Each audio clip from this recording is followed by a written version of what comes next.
And to put things under context, I'd like to start looking at what's the cost of producing a liter of milk, and what's the contribution of different aspects of dairy production to that cost of producing a liter of milk.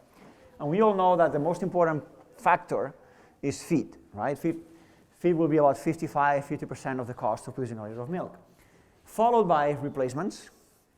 And if you go down the line, you have miscellaneous. Miscellaneous, inside there, I've put genetics, drugs, vaccines, things like that. Now, I just want you to think for a second how many minutes, hours a week you spend deciding what genetics you're going to buy, what bull you're going to breed, or what cow you're going to breed with what bull, etc. No?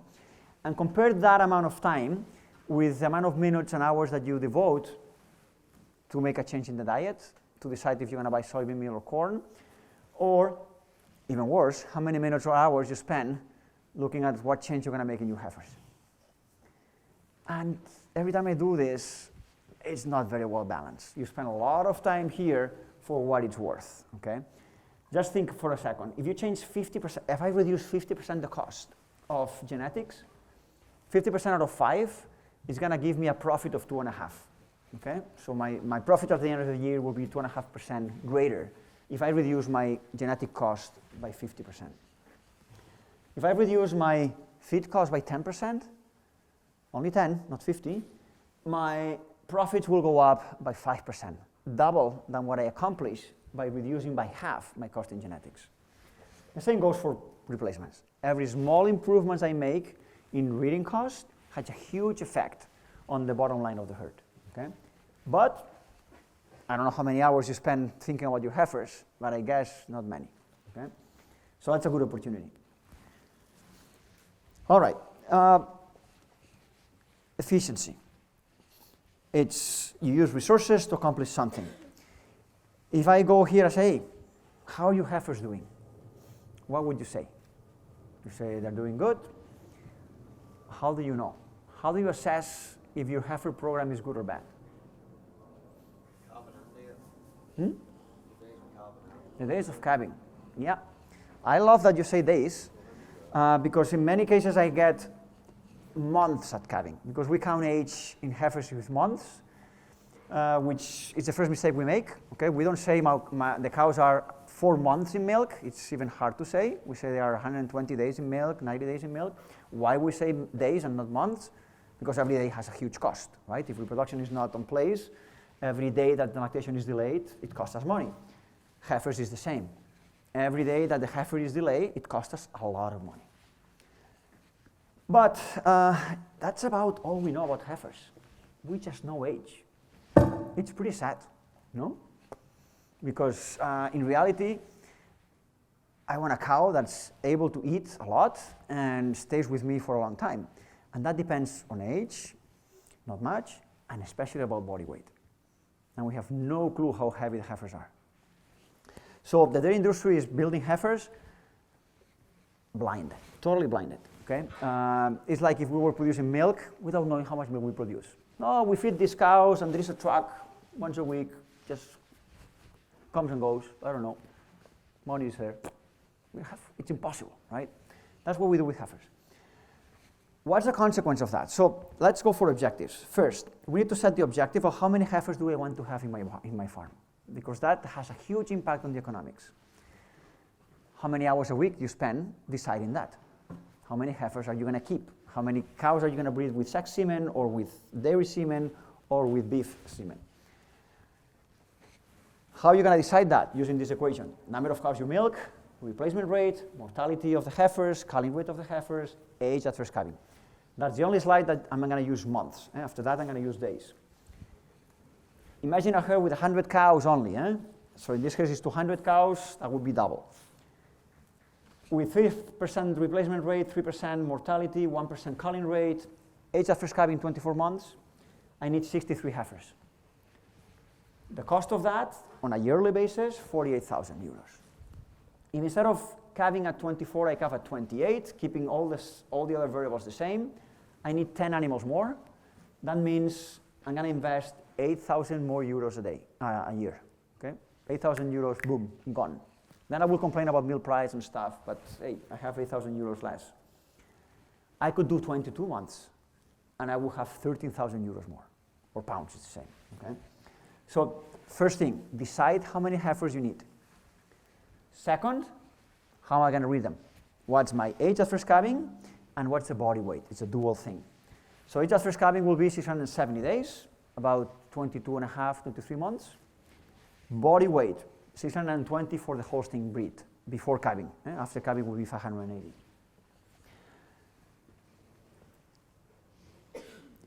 If I can convince you of something today, I like to convince you of two things. One is how you feed your calf post-weaning, and buy a scale. Buy an electronic scale, find a place in your farm, put it somewhere, and get body weights on your heifers. Because otherwise, you don't know what you're doing, okay?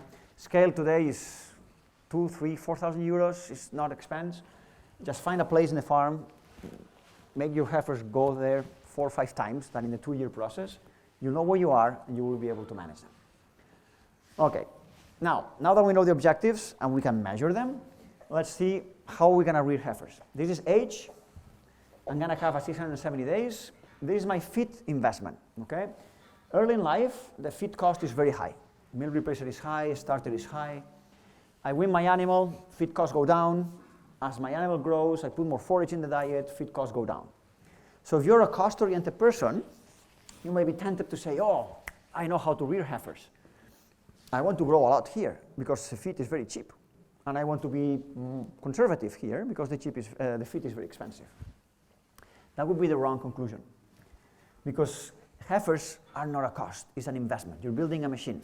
You're putting money in something that you want to recover later. And you're going to start looking at things like efficiency, okay?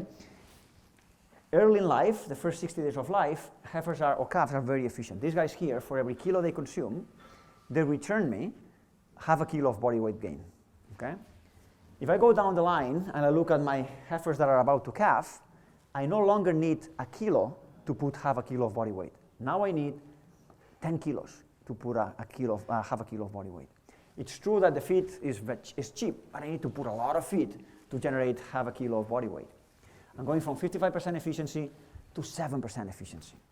So when I look at the cost of putting a kilo of body weight in my calves, heifer rearing, you can look at it as a homework. That your homework is you have to build 580 kilos in 670 days. Why 580? Because you start with 40. 40 plus 580 is 620. And you have to decide where you're going to put those kilos. Are you going to put them here? You're going to put them here or there? And that's the cost. Every kilo that you put in these babies is going to cost you 1.5 euros or pounds, doesn't matter. Very nice post-weaning is going to cost you less than €1. 80 cents, 70 cents, 90 cents. Once you breed the animal, this thing starts getting really expensive, okay? So your homework actually finishes here. 400 days, 400 kilos, then take it easy. The heifers will grow by themselves. But that's what you have to manage. Okay, so now that you know where you're heading, you know how many heifers you need, what growth curve do you need? So what's the ideal growth curve? Again, age, 670 days, my animals calve with 620 kilos. The cost of these animals will be 850 euros or pounds if and only if they grow like this. They grow 1,000 grams per day in the first 70 days, 1,200 grams per day until 160 days, then they go down to 1,000, then all the way down to 570 grams. Any deviation of this curve, you still get 620 kilos, but it's going to be more expensive. If my animals grow 1,000 here, more expensive. If they grow 800 here, more expensive. So now what I'm going to do in the rest of the talk is to give you some suggestions on how to achieve this growth curve. Oh, sorry. Now, that would be for economics. The big question, though, is effectiveness, right? So we want to be effective on what we do. That depends on the efficiency, that's age at first calving, but we also want quality. We want these heifers to be with us for at least 3-4 lactations.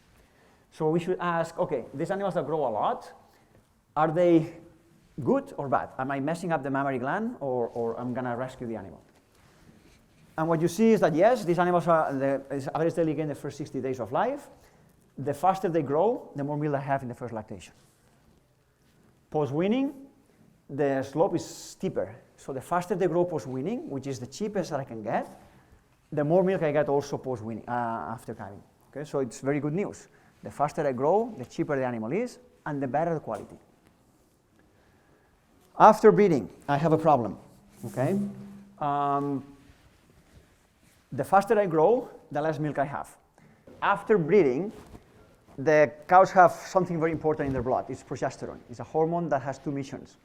One mission is to sustain pregnancy, and the other mission is to prepare mothers for lactation. How are mothers prepared for lactation? They get fat. They accumulate fat, then to sustain lactation later on. So when these bred heifers, 400 days and above, they grow faster because we feed them more feed. They're actually not growing. They're getting fatter. And the consequence of that is less milk. This is a study from us. This is a study from Michigan. And look how sensitive it is.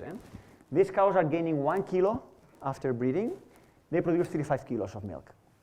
The cows that gain 100 grams more.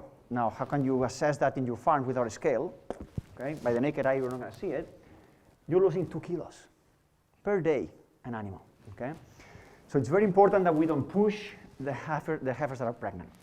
Common mistake with pasture: we get these animals weaned, we keep them inside for a little while, then they go to pasture. What do they grow in pasture? Nothing. They come back home, we breed them, and now we're like, oh, this is like a rabbit. Now we have to put some weight on it. Big mistake. We're not putting weight, we're putting fat. Okay? So we really have to do a good job here, post-weaning, all the way to 400 days. So what is a good job? Okay? So how are we going to do this? Whoops. We're going to start with colostrum very quick. I'm not too keen on using stomach tubing for the animals. For many years, we've been talking about colostrum, the IgGs, and the importance of IgGs. It's important, but it's not that important. What is really important is that animals get colostrum within the first 6 hours. And the colostrum is high quality, not in terms of IgGs, it's okay, but also in terms of hormones and growth factors, which depend on how we feed the dry cows. But anyway, these babies are 35 kilos at birth. It doesn't make sense that we feed them with 3 kilos of colostrum. Colostrum is super high in fat and protein.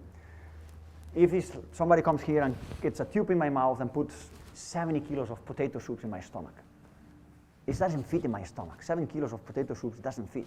3 kilos of colostrum doesn't fit in their stomach. It goes into the intestine. We overflow the system. Okay? So it's better to bottle feed them, be patient. They are newborn animals. If they drink 1.5 kilos, that's fine, so be it. I'm going to repeat the operation 6-8 hours later. Okay? It's better to feed twice than feed 1 single dose in terms of IgG absorption and intestinal development and everything. The other thing that's important, you're going to do that the first 6 hours after birth.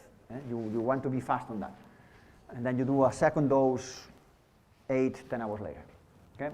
Enough about colostrum. After colostrum feeding, you're going to go to meal replacer. And now the industry has heard that, yes, the faster the calf grow, the more milk they produce. So what's the easiest way for these calves to grow faster? We're going to feed them lots of milk.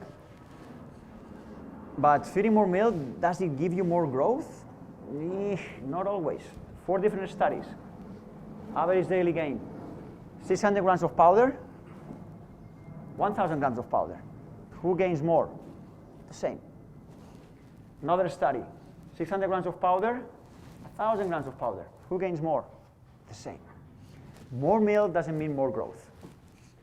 And you have to put things in perspective. Whatever you do here will have a consequence when we go to other barn post-weaning. You have to look at the entire process. So why they grow the same? In red, you have high plane of nutrition, lots of milk. These guys, they have no interest in starter intake. They're super happy. Every time they go to the machine, they got lots of milk, that's fine, life is easy, why should I bother and go there? By the age of 40, animals on 8 liters, they eat 500 grams of starter. Animals on 6 liters, they eat 1,000 grams of a starter, double. Who gains more weight? These guys. These guys are looking for their life. They're driving, they're eager to eat, okay? These guys are satisfied, life is easy, I don't have to do anything. They're spoiled. So, what am I going to do in terms of feeding? I'm going to feed 6 liters at 15% dilution. That's 900 grams per day. This should provide you about 700 grams of growth. The objective is 1,000. So we still need 300 grams of growth. That needs to come from the solid feed. In the solid feed, I have 2 options. I can feed a pellet, as these guys do, Or I could feed a texturized starter, which is a mixture of a pellet and whole corn or cornflakes and stuff. These are more expensive than that.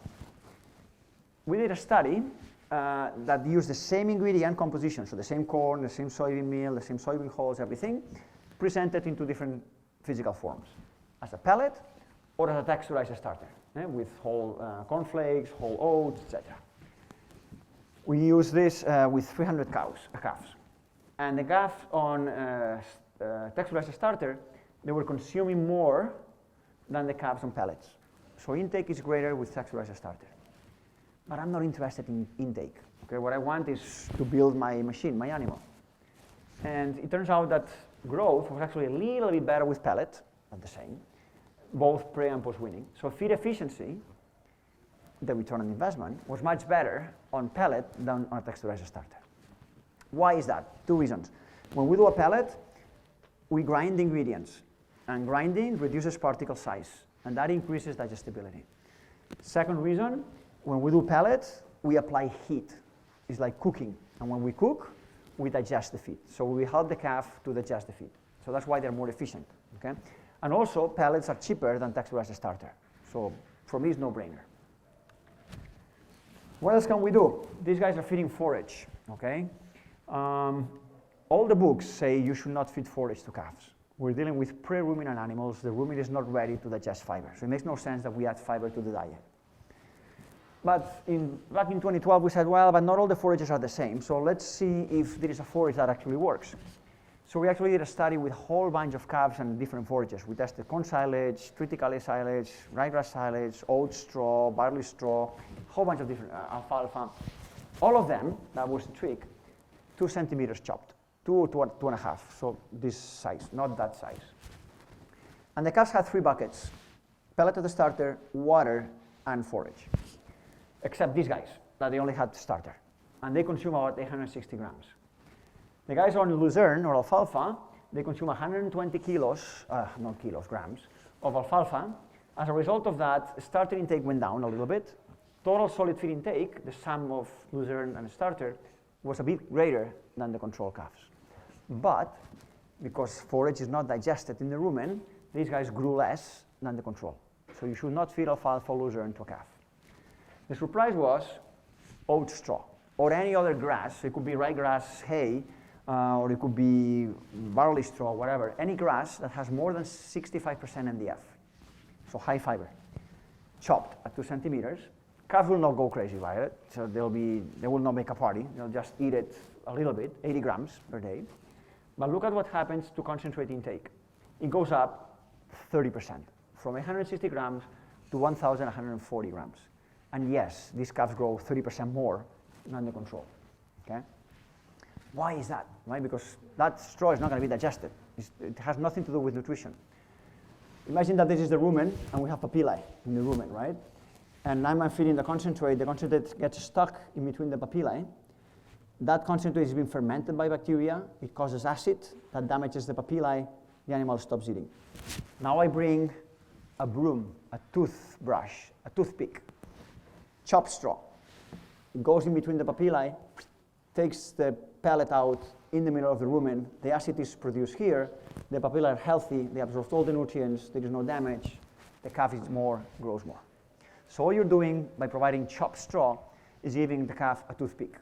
I cannot use this long hay as a toothpick. It's not going to work. Okay? It doesn't work for a calf either. All right. The other thing that you'll do, if you do all this, you're already almost maximizing the growth and you're getting to 1,000 grams. You can do something else, which is using social facilitation. We're dealing with animals that are herding animals, right? Cows like to do things together. They go to the milking parlor together, they lay down together, they eat together. Calves are the same. When you commingle animals like this, if one animal now gets up, chances are that another animal will follow that calf. So if a calf is eating here, the other calf will go and also eat. And that results in a 12% increase in starter intake. That's called social facilitation.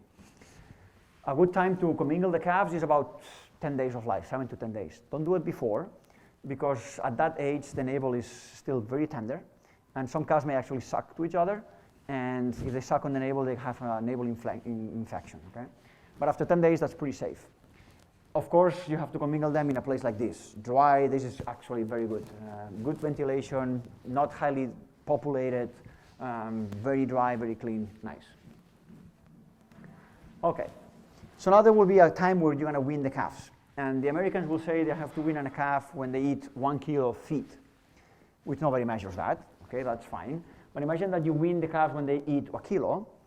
Well, after weaning, they will be gaining 800 grams. Can you wean a calf with 1 kilo? Yes, you can wean a calf with 1 kilo of intake, but your growth is going to be 100 grams. What is our target? 1,200 grams, we said. So I will not wean a calf until she eats 2 kilos of that stuff, because then I'm ensuring that she's consuming enough nutrients to sustain 1.2 kilos of body weight gain. When will that happen? If you do all the things that I've said, so the 6 liters, the starter, pelleted, and chopped straw, and water ad libitum, by the age of 70 days, I can almost guarantee, unless your milk replacer is pretty crappy, that the calves will be eating 2.5, 2.2 kilos of starter. So how are you going to wean these calves? If you don't have these nourishing machines, that's what I would recommend. By the age of 49 or 56 days of life, depending on summer or winter. In winter time, I would do it at 56. In summertime, I would do it at 49. You reduce milk from 3 liters in the morning, 3 in the afternoon, to 4 liters in the morning, 4 in the afternoon. 2 in the morning, 2 in the afternoon. So you're going from 6 liters to 4 liters. You keep the calf like that, so they get the message that, hey, life is not as beautiful as you thought, milk is going away. They're going to start eating lots of starter, and then at 63 days of life, 7 days before I wean them, I'm going to cut one of the meals. So instead of feeding twice a day, I'm going to go once a day. And I'm going to go this way from 4 liters to 2 liters. I stay there for 7 days, and then milk is gone. Okay. Now, common mistake that we see in all the farms, including this one, but I'm sure in your house is the same. We are very excited, we do a very good job here, we tend to feed too much milk, and that's what happens. The guys that feed too much milk, we know that they eat less intake, okay, less feed. But on top of that, the little feed they eat, it's poorly digested. This is a study that we did in 27. This is a study conducted in the US 12 years later. They have the same graphs, so it's a very conserved problem. Calves that get little milk before weaning, the week after weaning, they digest the fiber about 50% more than the calves that get lots of milk. They also digest more organic matter, more protein, and more fat. So now you have a combination of calves that eat little and they don't use the feed that they eat. Okay? So it's a problem. So that's why you have to look at the entire weaning process as a solid line. Now, the biggest problem the industry has nowadays, and this farm is a good example, and if you think about it, it makes no sense. So it always surprises me how people can do that. You have these baby calves, and you feed them 2 things. You feed them concentrate ad libitum, and you feed them milk, which is the best ingredient that nature has ever created. And now you just remove the best ingredient in the diet, and you substitute it by this, which is the worst ingredient. So you go from high quality ingredients to very poor ones. Boom, from one day to the other. Now this is expensive, the starter is expensive, we're not going to feed the starter. We're going to limit feed the starter and we're going to feed forage ad libitum. Makes no sense. What are we doing with this? These calves, of course, they're going to eat forage, that's the only thing they can eat. They're converting something that's solid into something that's liquid. That doesn't foster any growth. That's big bellies, no growth, okay? It should be opposite of that. We should limit the forage, 5%, and feed concentrate ad libitum. Okay.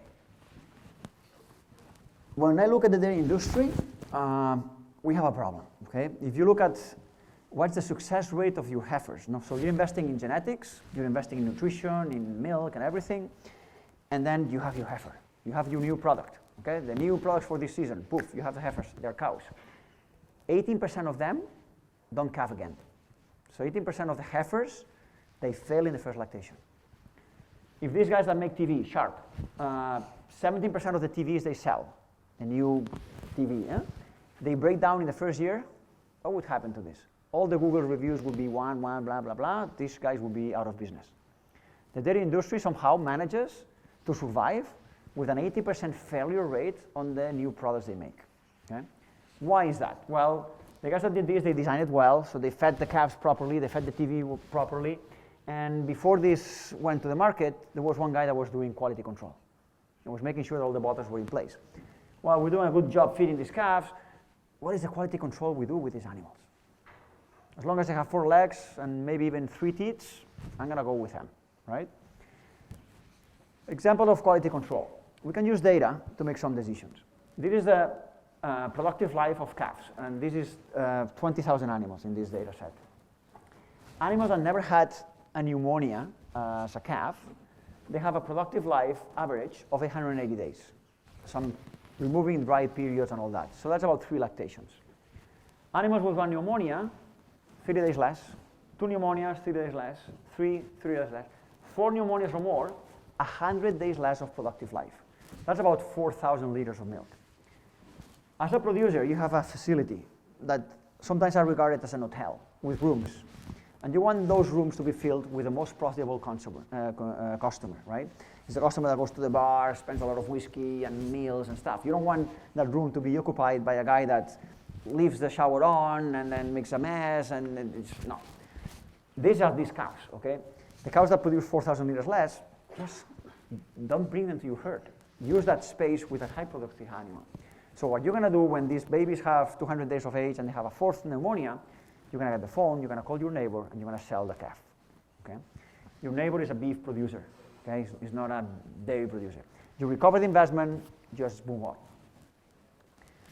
Okay, another example of what I call proactive management is when you reef at 400 days and you breed the animal.